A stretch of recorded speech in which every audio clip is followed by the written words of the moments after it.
What's up, y'all? YouTube. Hey, so, hold on, give me a second.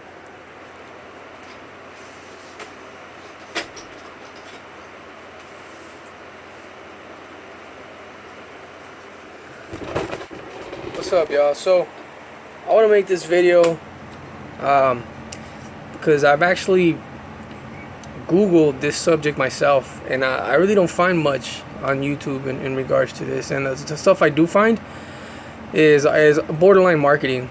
It's people trying to sell you stuff and people trying to point you to certain sites and get views somewhere else or something like that. I'm not really sure how it works, but I never get like direct answers, or I never really see anybody that's just personal and talks about what they did and how they did it and how you can do it too, or somebody else can do it.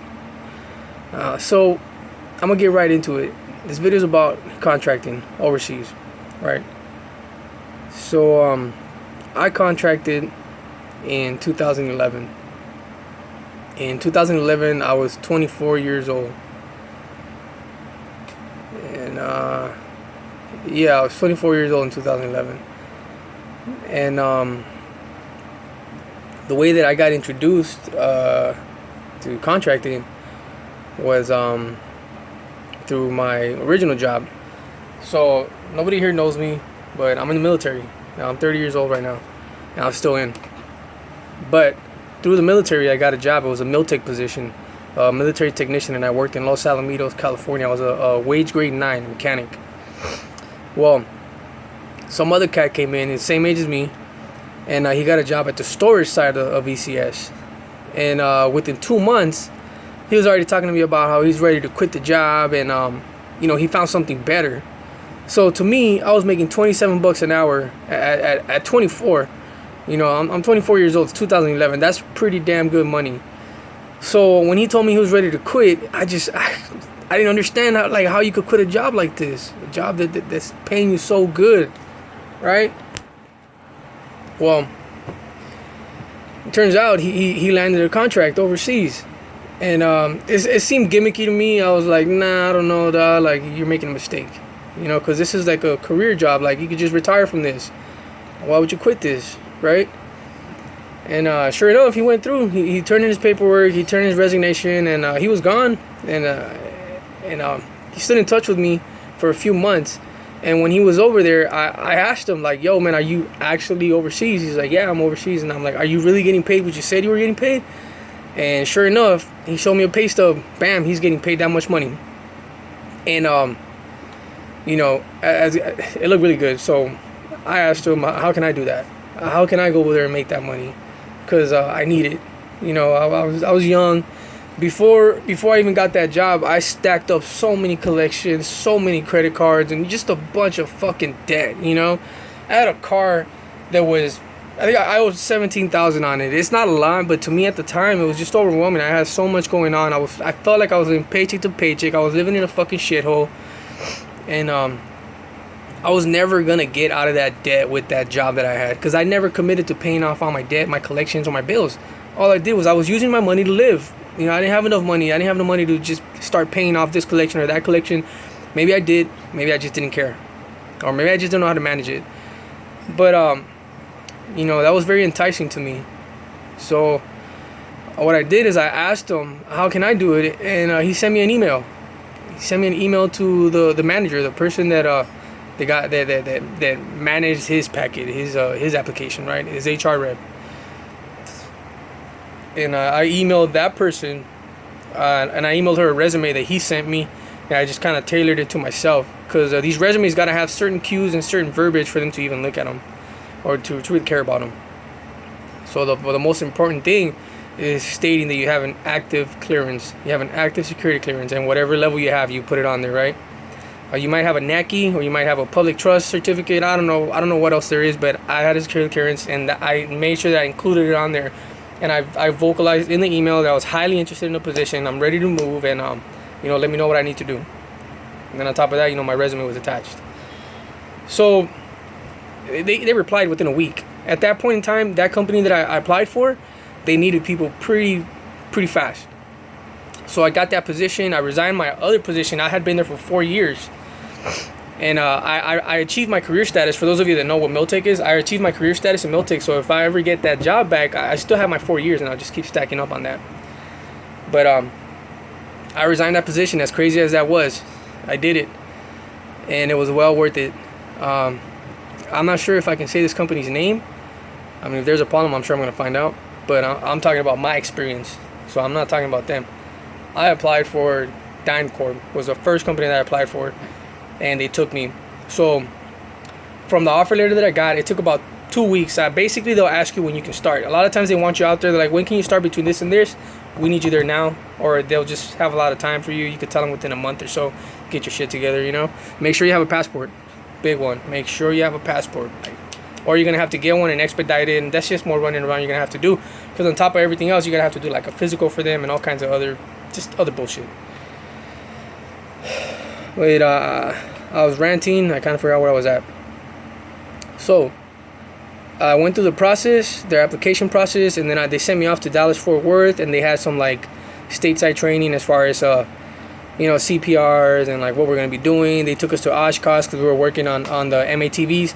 They took us to actual Oshkosh in Wisconsin, and they gave us a walkthrough of the MATV. This was when they first were getting pushed out. And I was a field service representative for Oshkosh through DynCorp. So by the time I got overseas, it was good. It was good. So we went through the whole process. It took about 2 weeks to get ready. They flew us out. We went to Camp Arajan at first. We stood there for about a week, waited for shit to happen, and then bam, they flew us out. I was in Bagram Airfield. I never went outside the wire. I worked in the same fucking place every day. Slept in the same place. Never had any issues. The chow hall was always open. My laundry was always done. I would drop it off, wait a few days, go pick it up. The facility wasn't like, it's not going to be the greatest thing, but it's not the worst. I mean, if you've been in the military, like, you'll be used to it. It's not bad. You got your bunk. You could fucking set up a little, a little fucking curtain on your bunk and have your privacy. You get a board so you can lean back. And, but one thing I will let you all know about going overseas is that there's no fucking around about this. You are going to be employed 7 days a week, 12 hours a day. And I did not know that when I went over there, and I wasn't a bitch about it either, because work is work. That's cool with me. If I gotta work like this, it is what it is, as long as I'm getting paid this good, But it was a shock. It was a shock to my system, and it took me about a month to shake all that shit off and just kind of go from a zombie, fucking waking up and going to sleep, oh my god, this is crazy, to just a rhythm. It was just a rhythm. It's 12 hours a day, 7 days a week. When they first put me over there, I was working day shift, and I thought I had it good because I was like, man, these motherfuckers gotta work at night. I'm good. I'm working during the day. They changed me over to night shift, and that was actually the better fucking route. Night shift, you didn't have to deal with so much fucking heat during the day and shit like that. But the bigger kicker about working night shift over there is that everybody here on this side in the U.S. is awake. So when you're done with your work or whatever, and you get a little bit of free time or your break or whatever, you can Skype everybody over here. You could be on the phone. You could be texting them all fucking day. It's not like when you're working day shift over there, everybody over here is knocked out. So you got to be considerate of, am I going to wake them up? Should I wake them up? It's a work day. Night shift was pretty dope. So, all right, I got a few bullets I'm going down. So, yeah, I contracted 2011 to 2012. First company was DynCorp. Second company was Rapiscan. And they're great. They treated me really, really good. I told you I contracted in Bagram Airfield. And I told you all why I did it. What I did and how I got I told you all how I got introduced to it. And I haven't told you all who I am. My name's Mike. I'm 30 years old. Joined the military when I was 18. Every job I've had was granted to me due to the military. It was because I had a clearance or because I was dual status or whatever it is. Even right now, my income is through the military.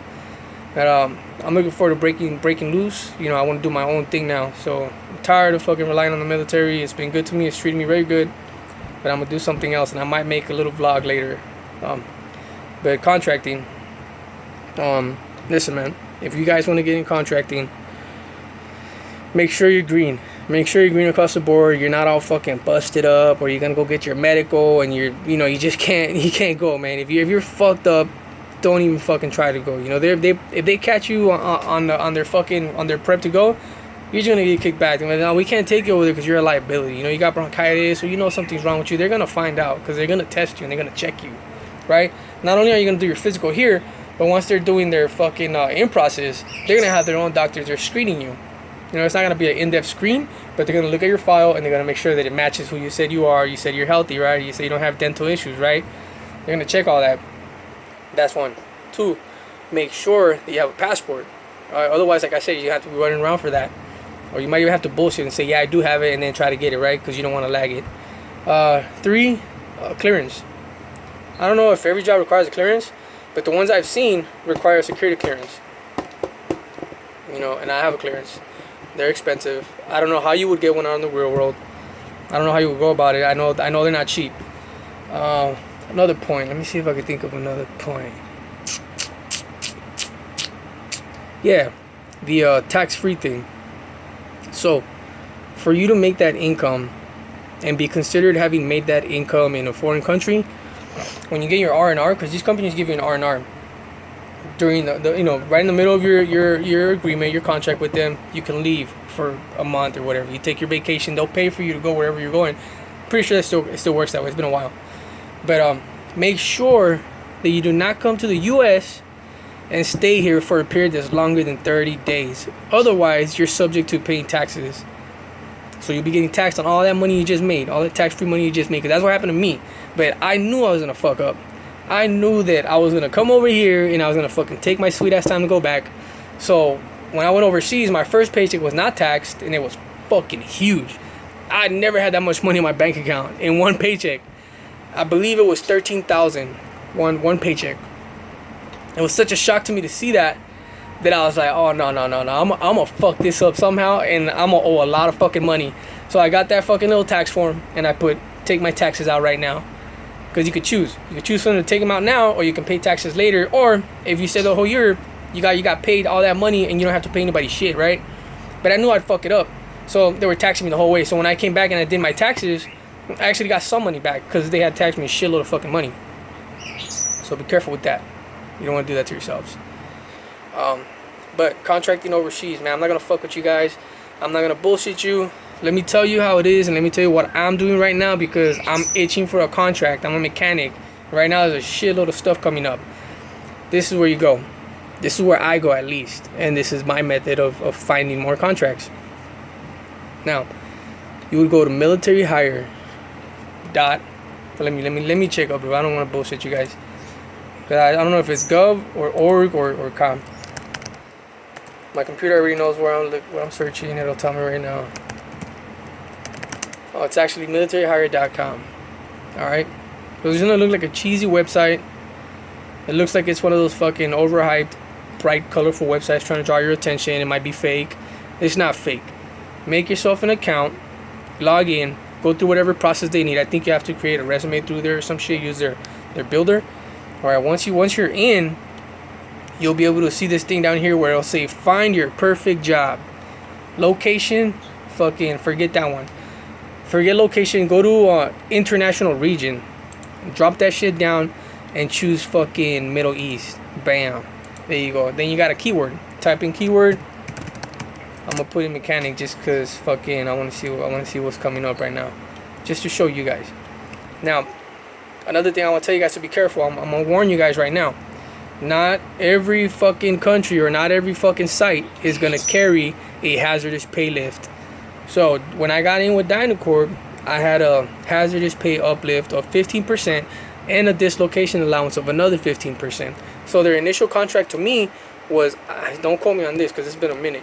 I think it was about 90,000 or 100,000. I don't remember. But with those two uplifts, it brought me up to 150,000 for that year. And the same thing happened with Rapiscan. And because I was in Afghanistan, the people that were in Kuwait, they didn't get that hazardous pay. So I don't know how much their contract was, but whatever your contract says you're going to get, that's how much you get. There's no uplift. I'm going to show you guys what I saw right here. So, see that? I'm telling you guys. militaryhire.com. Don't worry about my little shortcuts up there. I just searched. What the fuck did I search? Alright, I put Middle East like I told you guys. And I typed in mechanic. And this is what's coming up for me. So my method is, once I do that, I see what companies out there are hiring, right? Mantic is big. They're always hiring. I hear a lot of bad shit and I hear good shit. I really don't know how to feel about them. But if it came down to it, I would apply for them. You know, it's on you whether you're going to take it or not. ACOM, Mantic, DAV Force Inc. I never heard of them, but that might be good. But look where this is at, Kuwait. So I mean, I would stay away from that. I would go more for this right here because I know this carries a fucking hazardous pay. You know. So normally what I do, everybody, is I'll get these companies' names here. Their company that's hiring, and I'll Google them. Bam, just like that, and I'll go directly to their page. Oh, that's actually KBR. Okay, yeah. So I'll go directly to their page, and then I'll just search through their site, because most of the time what they're posting here on military hire is when they're thirsty. That's the way how I feel about it. You know, these are their shitty contracts. Maybe I don't know. Maybe they're not getting enough traffic on their website, so they gotta put it here, because this is a pretty high generating page. It has a lot of traffic. But a lot of people don't know this page, man. When people find out that I contracted, everybody asks me, how did you do it? Where do you find a job? How can I do it? I sit down, exactly what I told you guys just now. I tell them the same shit. I walk them through this website, and I don't know what they do with this information, but I would hope that they go back and take advantage of it, you know, start doing their own research and, you know, pursuing what they want to do. But, yeah, that's how I contracted. That's how I got my contract overseas, and that's how it went for me. That money was real. It was not a scam, you know. I was young, so I was like, man, they motherfuckers better pay me what they said they were going to pay me. It was real.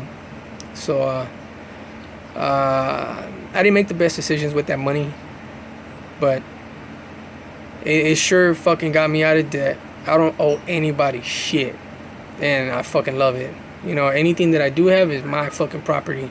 The only thing I don't have right now is a house, and I'm working towards it. It'll happen. But that's my story about contracting overseas. No gimmicks, no nothing. I just let you guys in on how I did it and how you can do it too. Well, as a second contract, I actually got it through this website, because the emails that I had weren't working. What'll happen when you go overseas, one little note, is that you'll start networking. When you meet your people, you start talking about, who are you contracting for? Well, who are you contracting for? You guys are doing the same job, right? That's when you start seeing the differences. Because my contract with DynCorp was 150, and we're doing the same project, right? What was I doing? Under Armour Improvement Kit, UA something. I forgot what it was. But there was people from fucking KBR or from fucking this other one, Mantic, doing the same fucking contract for a shitload less.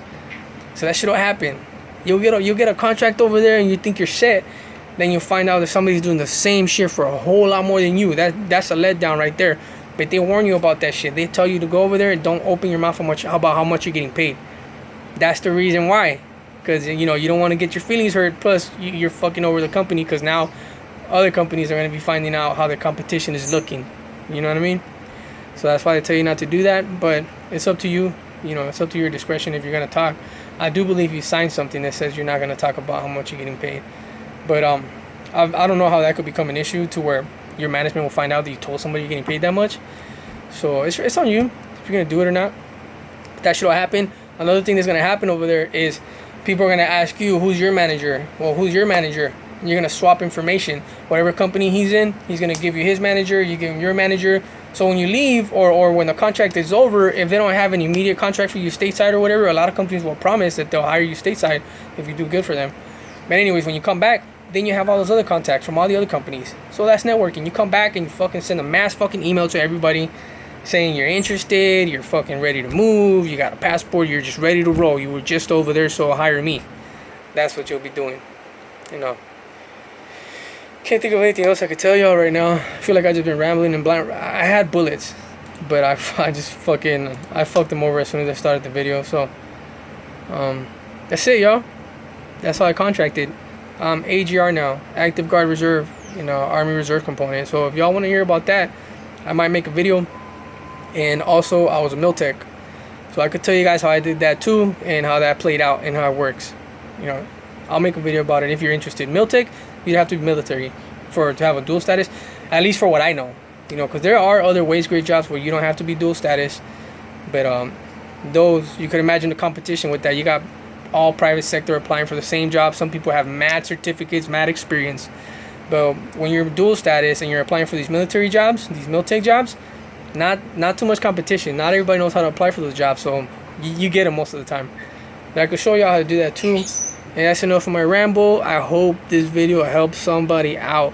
You know, if y'all have any questions, you can comment. I'm not big on YouTube, so it'll probably take me a minute to realize if somebody left a comment, but I'll try to reply to it if I do see it. So yeah, you know, this is just from me to you all. You know, everything's been good to me so far, so I want to give something back to anybody that might be interested. Alright, so my name's Mike, and I'm out.